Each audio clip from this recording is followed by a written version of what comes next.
ಕೋಡಿಹಳ್ಳಿ ಗ್ರಾಮದಲ್ಲಿ 20ನೇ ವರ್ಷದ ಅದ್ದೂರಿ ಗಣೇಶೋತ್ಸವ ಆಚರಣೆ. ತಳಕು ಹೋಬಳಿಯ ಕೋಡಿಹಳ್ಳಿ ಗ್ರಾಮದಲ್ಲಿ ಜೈ ಭೀಮ್ ಶ್ರೀ ಯುವ ವಿನಾಯಕ ಸಂಘ ಹಾಗೂ ಡಾಕ್ಟರ್ ಬಿ.ಆರ್. ಅಂಬೇಡ್ಕರ್ ಯುವಕ ಸಂಘ ಇವರ ಸಹಯೋಗದೊಂದಿಗೆ ಈ ಬಾರಿ ದಲಿತ ಸಮುದಾಯದ ಶಕ್ತಿ ದೇವತೆಯಾಗಿರುವ ಶ್ರೀ ಶ್ರೀ ದುರ್ಗಾಂಬಿಕಾ ದೇವಸ್ಥಾನದ ಆವರಣದಲ್ಲಿ ಶ್ರೀ ಗೌರಿ ಗಣೇಶನನ್ನು ಪ್ರತಿಷ್ಠಾಪಿಸಿ ಅತ್ಯಂತ ವಿಜೃಂಭಣೆಯಿಂದ ಆಚರಿಸಲಾಯಿತು. ಪ್ರತಿದಿನ ಸಂಜೆ ಯುವಕ ಯುವತಿಯರು ಹಾಗೂ ಶಾಲಾ ವಿದ್ಯಾರ್ಥಿಗಳಿಂದ ಸಾಂಸ್ಕೃತಿಕ ಕಾರ್ಯಕ್ರಮವನ್ನು ಡ್ಯಾನ್ಸರ್ ಮೈಕಲ್ ವೆಂಕಿ ಅವರು ನಡೆಸಿಕೊಡ್ತಾ ಇದ್ರು. ಅಲ್ಲದೆ ಪ್ರತಿದಿನವೂ ವಿವಿಧ ಕುಟುಂಬಗಳಿಂದ ವಿಶೇಷ ಪೂಜೆ ಹಾಗೂ ಪ್ರಸಾದ ವಿನಿಯೋಗ ಕಾರ್ಯಕ್ರಮ ಇರ್ತಾ ಇತ್ತು.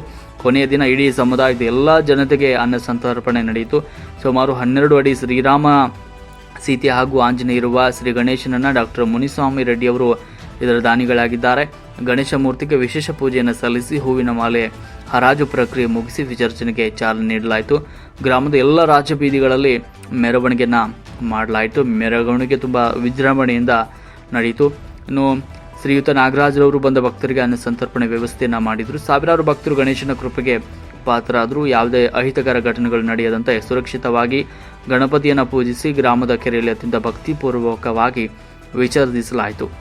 ಈ ಗೌರಿ ಗಣೇಶ ಉತ್ಸವ ವಿಸರ್ಜನಾ ಮೆರವಣಿಗೆಯಲ್ಲಿ Sanna Nagayya, M H. Thippeswamy, Mallayya, Ganganna, Hanumanthappa, Puttanna, Thippeswamy, Obanna, Durganna, Ninganna, Kollarappa, Lingaraju D, Mallikarjunaiah T, Vinay Kumar B M, Manjunath, Rudramuni H, Mohan D, Nandish O, Shridhar H, Raju D, Vijay Kumar ಸೇರಿದಂತೆ ಅನೇಕರು ಈ ಸಂದರ್ಭದಲ್ಲಿ ಪಾಲ್ಗೊಂಡಿದ್ದರು. ಈ ಒಂದು ಕಾರ್ಯಕ್ರಮವನ್ನು ಯಶಸ್ವಿಗೊಳಿಸಿದರು.